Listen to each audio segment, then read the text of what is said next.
Jadi kalau zikir itu sudah kuat dalam diri kita, ya sudah menghadirkan esensi zikir dalam diri kita, yang dilihat semuanya itu semua anugerah Allah Subhanahu wa taala. Jadi saat dia gembira itu dia bersyukur, dan saat dia sedang mengalami duka dia bersabar. Semua sama sebagai ibadah. Semakin kenal, semakin dekat, semakin mudah. Kadang belum minta sudah diberi. Ada yang orang belum berucap, Allah sudah berikan. Sehingga ketika menghadapi masalah yang sama ringan, bukan gak punya masalah, akan dihadapi, diringankan oleh Allah. Masalah yang sama, ini sampai ribut, adu argumentasi. Orang ini cuma senyum selesai. Kenalkan kepada Allah, nanti biarkan janji yang disampaikan oleh lisan Rasulullah itu terjadi. Pengen level tertinggi itu butuh perjuangan. Latihan dulu, kan? Menguras fisik, energi, tenaga, biaya, hasilnya indah. Tapi ada jalan cepat untuk mendapatkan itu. Nih aksesnya, bangun kepada Allah.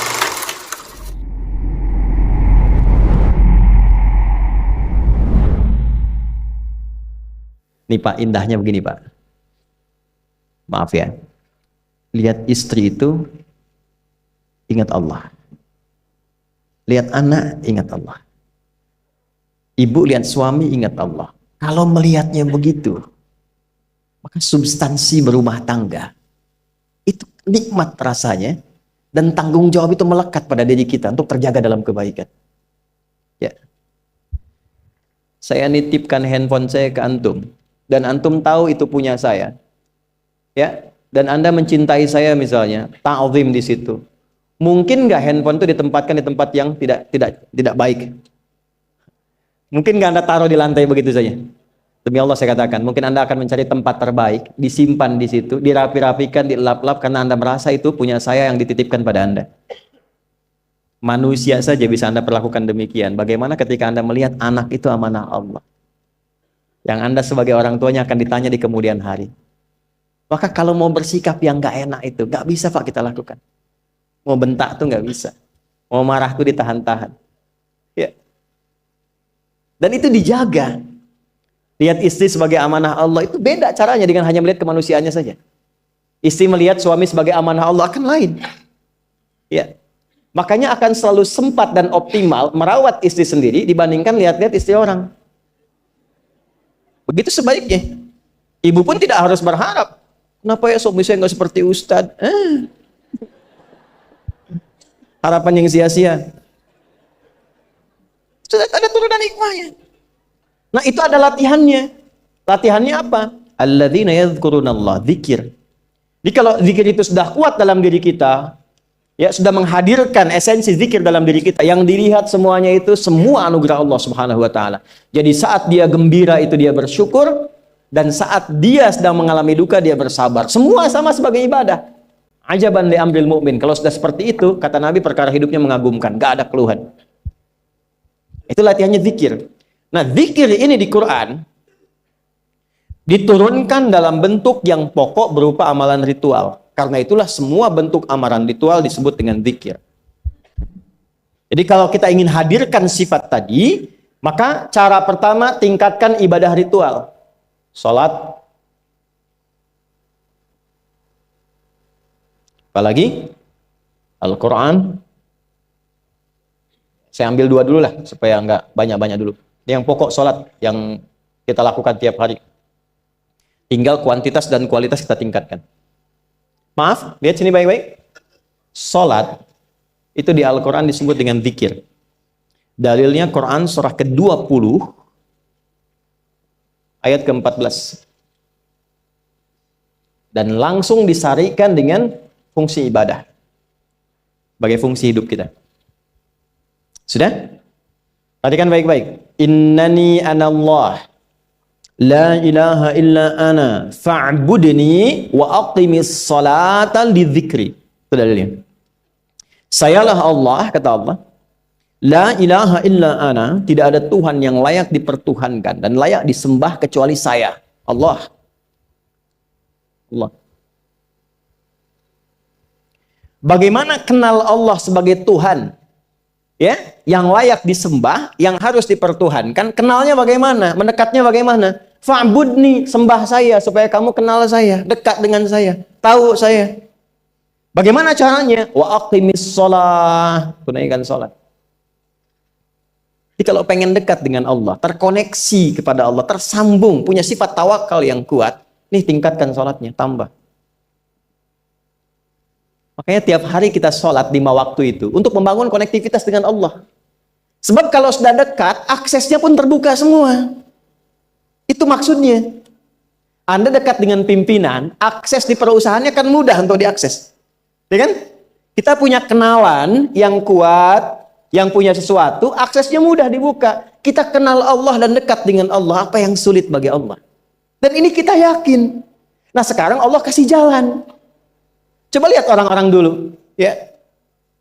Mereka ketika akan melatih dirinya untuk tersambung kepada Allah, sholat semua, termasuk para nabi, rasul. Tapi dahsyatnya, ketika ada apapun dalam kehidupannya, yang sulit Allah mudahkan. Minta langsung dikabulkan. Dan sangat luar biasanya seringkali terjadi mintanya lewat sholat. Nabi Zakaria itu kan dihukumi istrinya oleh medis itu menopause dan mandul. Maaf, nggak mungkin punya keturunan. Kapan mintanya? Dalam sholat. Mohon sama Allah. Dan itu dikabulkan. Dan diabadikan di Quran dengan surah yang sama, Ali Imran ayat 38 sampai 39. Hunalika da'a Zakaria rabbah qala rabbi habli min ladunka dzurriyyatan thayyibah innaka sami'ud du'a. Ya Allah, mereka mengatakan aku nggak mungkin punya keturunan. Mereka mengatakan istriku punya keterbatasan. Maka aku memohon kepadamu yang tidak punya batas dalam pemberian. Engkau yang maha mendengar. Kalau kepada yang maha mendengar doa saya tidak dikabulkan, mohon tunjukkan kepadaku lewat sholat ini ya Allah, dengan cara apa lagi dan kepada siapa aku mesti memohon. Itu nggak nunggu lama, permohonan selesai turun jawaban ayat 39-nya. Fanadathul malaikatu wa huwa qa'imun yusalli fil mihrab. Turun malaikat mengabarkan engkau dapat kabar gembira akan punya anak, langsung namanya dikasih Allah Yahya. Annallaha yubasyiruka bi Yahya.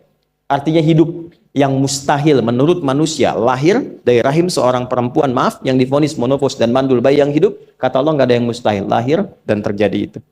Yahya, John, lahirlah. Kapan terjadinya? Saat sholat. Karena itu saat dipanggil sholat, itu isinya tuh kan doa semua. Silakan ngecek, isinya doa semua. Dari mulai takbir, sujud sampai salam, isinya doa semua. Dan itu konektivitas kita dengan Allah, minta. Kapan itu bisa terkabul dengan cepat doanya? Kapan selesai urusan kita? Kalau koneksinya bagus. Makanya disebutnya zikir, yang terhubung, yang nyambung. Semakin kenal, semakin dekat, semakin mudah. Kadang belum minta, sudah diberi. Ada yang orang belum berucap, Allah sudah berikan. Sehingga ketika menghadapi masalah yang sama, ringan, bukan nggak punya masalah, akan dihadapi, diringankan oleh Allah. Masalah yang sama, ini sampai ribut, adu argumentasi. Orang ini cuma senyum selesai. Betapa banyak masalah kecil, diargumentasikan jadi besar. Akhirnya problem. Tapi tidak sedikit masalah besar, dihempaskan di atas sajadah. Ketika koneksinya dengan Allah itu kuat, tiba-tiba hilang seketika, selesai. Makanya Nabi Yakub, kalau punya masalah, yang beliau lakukan apa? Dia bentangkan sajadahnya, dia sholat, dia mohon kepada Allah. Itu dilestarikan di Quran surah ke-12 Yusuf ayat ke-86. Aku tuh kalau sedang punya masalah apapun, ya aku bangun konektivitas dengan Allah. Innama ashku bathi wa huzni ila Allah. Saya curhatnya cuma sama Allah. Ini Pak, ini bagian pertama. Nah, jadi kalau ingin semakin kuat, sampai ada masalah diringankan, mau kerja dibukakan pintunya, itu ada jenisnya. Yang pokok ada 5 waktu, 17 rakaat. Yang detil itu ada pada sunnahnya. Dan itu hebatnya dalam Islam. Dijelaskan caranya, disebutkan tujuannya, dan diterangkan hikmahnya. Contoh. Kita sekarang jam berapa? Jam 9.20. Di waktu saat ini ada waktu sholat disebut dengan sholat duha. Duha itu dibagi 3. Ada awal duha, penguat zikir, pengganti seluruh bagian zikir di tubuh kita, yang disebut dengan syuruk. Itu kurang lebih jaraknya 1 jam setelah subuh. Jadi kalau tadi 4.45, ya 5.45 menjelang jam 6 itu masuk syuruk. Setelah itu masuk ke jam 8 sampai ke kurang jam 10 itu pertengahan duha. Pertengahan duha. Apa fungsinya? Di antaranya mempermudah rizki. Di antaranya. Bilangannya berapa? 2 sampai 4 rakaat bisa dikerjakan. Ya, dan harapannya apa? Bukan pada rizkinya. Ya, jadi jangan sampai motifnya cuma sekedar ke duniawi, kurang tepat. Kenalkan kepada Allah, nanti biarkan janji yang disampaikan oleh lisan Rasulullah itu terjadi. Ya, Jangan pada rizkinya, ini terbatas, cuman sampai situ. Tapi kalau kita minta sama Allah, dikasih jalannya tuh dari sisi yang tidak kita duga. Anda berhitung, Allah kasih hitungan. Anda tak berhitung, Allah kasih apa yang tidak pernah Anda hitung sebelumnya. Itu poinnya. Maka lakukan sholat dekati, itu yang disebut sholat duha. 2 rakaat, tambah lagi 2, untuk kenal Allah. Kalau sudah merasakan dekat, sudah nyaman, sudah enak, muncullah kemudian kesan dalam hati. Terserah Allah mau kasih berapa. Yang penting sudah enak, sudah damai. Di titik itulah kemudian Allah limpahkan dari apa yang nggak pernah kita duga sebelumnya. Tiba-tiba keluar, kok ada telepon, dapat proyek, dapat macam-macam. Tapi tujuan sholatnya bukan untuk proyeknya. Buat kenal Allah, ulul albab ini. Kalau cuma pengen lancar, baru serabutnya. Kalau cuma pengen lulus proyek, itu baru daging luarnya. Ulul albab itu kenal Allahnya, sehingga dia tahu akses intinya tuh itu. Itu poinnya. Dan gak mahal. Emang kalau sholat duha di Anur bayar, Pak? Pakai biaya. Baiknya luar biasa. Sudah? Satu. Kalau mau lagi misalnya, ini yang paling dahsyat nih. Dibimbing kita sampai ke posisi terbaik di apapun itu. Jadi ayah terbaik, ibu terbaik. Ya, jadi karyawan strategis, di militer terbaik. Terbaik tuh gini. Di tempat terbaik yang memuliakan tuh makom namanya. Makanya kuburan sering disebut makam kan? Ya kan? Maksudnya apa? Maksudnya Anda selama hidup berkaryalah yang baik, ibadah yang benar, sehingga Anda wafat pun terhormat. Ya, kata makom tuh pertama kali di Al-Baqarah ayat 125, makom Ibrahim. Ya. Ketika Allah sampaikan dalam Al-Qur'an, didapatkan di situ maqam Ibrahim, wa idz ja'alna al-baita mathabatan lin-nasi wa amna wattakhidhu min maqami Ibrahim. Makanya kalau kita tawaf itu dari mulai Hajar Aswad kan sampingnya dekat sekitar 5 meter ada maqam Ibrahim kan? Itu tapak kaki pertama beliau meninggikan pondasi Ka'bah dan di situ diabadikan kemuliaannya sampai beliau wafat. Dikenal sampai sekarang. Ya, setelah sekian abad. Jadi kalau kita ingin terhormat dan masih dikenang sampai kapanpun itu maqam namanya. Tapi ada cara yang lebih hebat. Anda di posisi itu, lawan pun mengakui memang Anda yang pantas ada di situ. Itu namanya maqam mahmuda. Maqam mahmuda. Siapa yang bikin urutan 100 tokoh paling berpengaruh di dunia? Siapa? Saya tanya, yang nulis siapa namanya? 100.000? 200.000? Dia mencari langsung di Google tuh. Lambat mas, waktu habis. Michael Chart. Dia yang nulis. Maaf ya.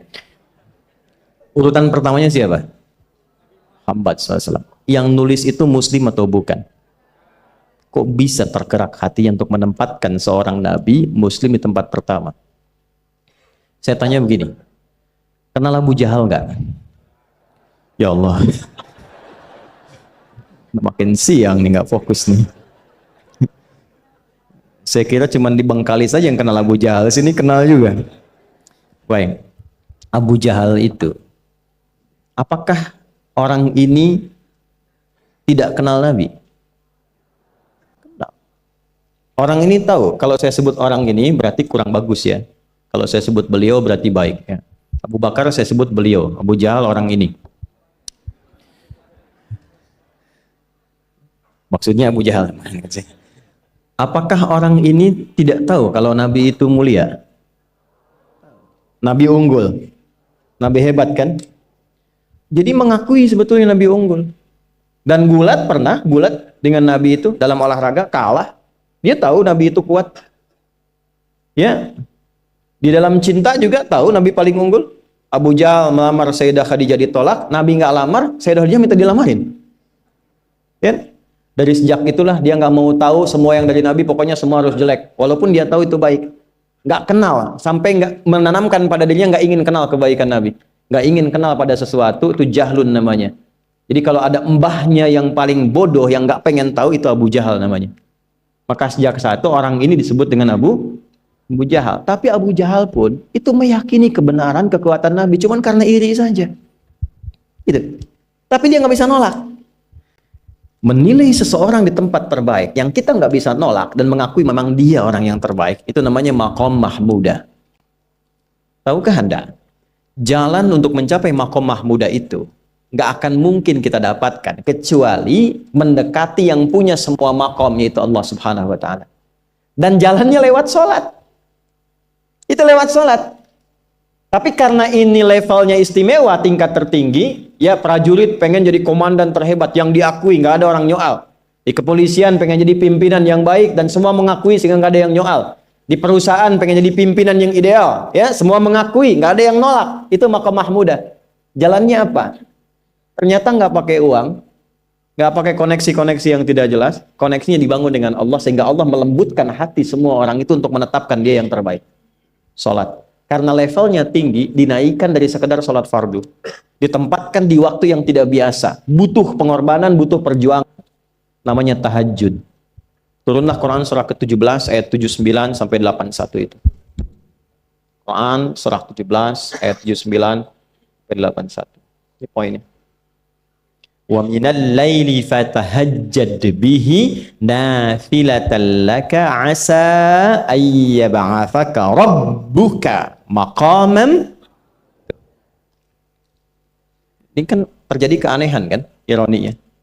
Anda pengen sukses, pengen tertinggi, Anda tahu Allah penentunya, Anda tahu Allah yang punya rizki, Allah punya kekuasaan, tapi Anda nggak mendekati Allah. Terus yang dipakai cara-cara salah, kenapa harus korupsi? Kenapa harus nyogok? Kalau SK-nya nggak Allah tetapkan, nggak akan turun juga. Dan sudah hukum, kalau ayah berbuat maksiat, itu anak istri pasti kena. Itu udah hukum. Makanya saya mohon ya para ayah itu kalau mencari nafkah, cari yang benar. Kasihan anak Anda yang di SD. Harus berhenti sekolah. Maaf, bukan anak Anda, maksudnya anak orang lah. Kenapa harus korupsi? Maka ketika ada tawaran sogokan yang nggak bagus, tuh yang dibayangkan tuh itu bukan cuma proyek jalan dapat uang banyak, tuh anak-anak tuh bahaya. Ke sekolah disebut anak koruptor, sedih. Istri nggak sanggup keluar belanja. Tuh pikirkan, itu sudah hukum. Sudah hukum. Anak juga begitu. Kalau mau berperilaku, ingat orang tua. Sebab ketika tidak baik, orang tua pasti kena. Anak di sekolah berantem, yang dipanggil siapa? Tuanya. Itu selalu terikat. Di rumah tangga itu selalu begitu. Karena nafas itu terikat. Semua saling mengikat. Babnya itu jelas. Nah, balik ke sini. Kalau ingin tingkat yang tertinggi, dekati pemiliknya Allah. Ini. Makanya tuh harus punya itu. Itu ringan kalau sudah punya itu tuh Allah. Saya punya Allah. Anda mau apa? Takut hidup. Nabi ditodong pakai pedang. Siapa yang menyelamatkan Muhammad sekarang? Ringan Nabi jawab, Allah. Jatuh pedang. Dibalik, kamu siapa yang menyelamatkan kamu? Bingung. Dan punya Allah itu luar biasa. Nah, ini yang harus tanamkan pada jiwa. Punya Allah sebagai Tuhan. Kalau sudah dekat, kenal, baik dengan itu, akses mudah semua. Dan yang paling indah itu apa? Menerima apa yang Allah tetapkan. Hari ini nggak dapat, alhamdulillah. Saya masih dikasih jalan. Alhamdulillah, besok belum dapat. Ada akumulasi, paham? Paham. Nah, itu nggak mungkin bisa dapat rasa itu. Salah satunya, ikhtiarnya apa? Nih, tahajud. Dan hebatnya, kenapa sholatnya disebut tahajud? Tidak disebut sholat hajat. Ada hajat, ada tahajud, beda. Hajatun, hajada, hajadun, ada tahajjada ya tahajjud, tahajud. Beda. Tahajud, di situ aja. Ini sengaja nggak saya hapus nih. Mana staf saya? Oh, foto nih ya. Saya hafal insya Allah. Tahajud. Asalnya dari kata hajada, gini, ha, jim, dal. Ditambah ta di depannya, lalu ada tasydid sebelum akhirnya. Nih. Ini akarnya 3 huruf, ha, jim, dal. Hajada itu asalnya bangun dari tidur malam. Tidur dulu, lalu bangun setelah itu. Itu hajada. Pelan-pelan. Paham sampai sini? Kita teruskan. Kalau kita ingin berusaha untuk bangun, mengoptimalkan diri untuk bangun, maka tambahkan tak di depannya. berusaha untuk mendapatkan atau mencapai sesuatu.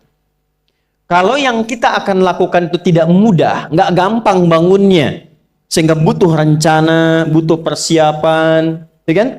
Maka tambahkan tasydid sebelum huruf akhirnya. Dari kata syiddah, apa yang mau dikerjakan ini nggak mudah. Memang pengen bangun itu jam 3. Tapi kan nggak tiba-tiba ujuk-ujuk bangun jam 3, belum tentu. Ya kan? Kita harus rencanakan dulu supaya bisa bangun, saat bangun itu siap, bukan cuma bangun. Bangun jam 3, salatnya 4:30, ya kan jauh. Maka untuk bangun jam 3 itu butuh persiapan, nih syiddah. Maka rencanakan, pasang alarm 3 kali. Misal yang ikhtiarnya jam 2, jam 2.15, jam 2.30. Alarm jam 2 untuk mematikan alarm yang kedua. Gitu kan? Yakin saya Anda kalau pasang alarm malam tuh nggak satu, yakin? Bangun, ceklek, mati. Minimal ingat akan ada alarm berikutnya kan? Itulah tak. Allah itu sudah tahu modus-modus kita itu. Karena alim maha mengetahui. Detailnya kan kita lakukan kan Allah sudah tahu. Alarm yang kedua membangun kesadaran paripurna. Peringatan kedua. Kalau pengen bangun, enggak tertidur. Maka ketika sampai pada alarm ketiga, sudah sadar kita. Oh. Papa Bu, alhamdulillah. Lebih baik telat daripada enggak sama sekali. Bangun. Ini.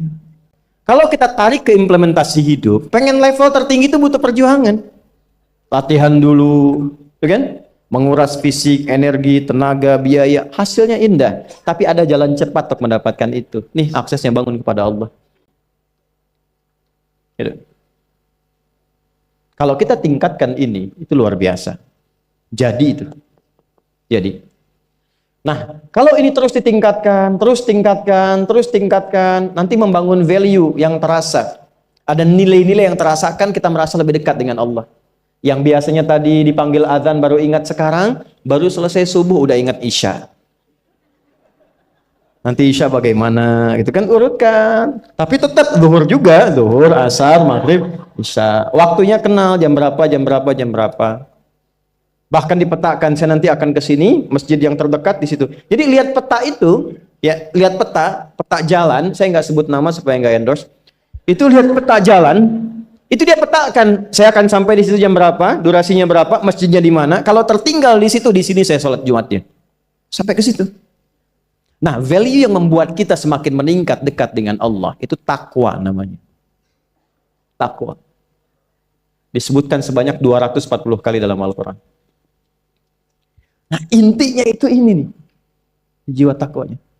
Kalau ini sudah ada, Allahu Akbar.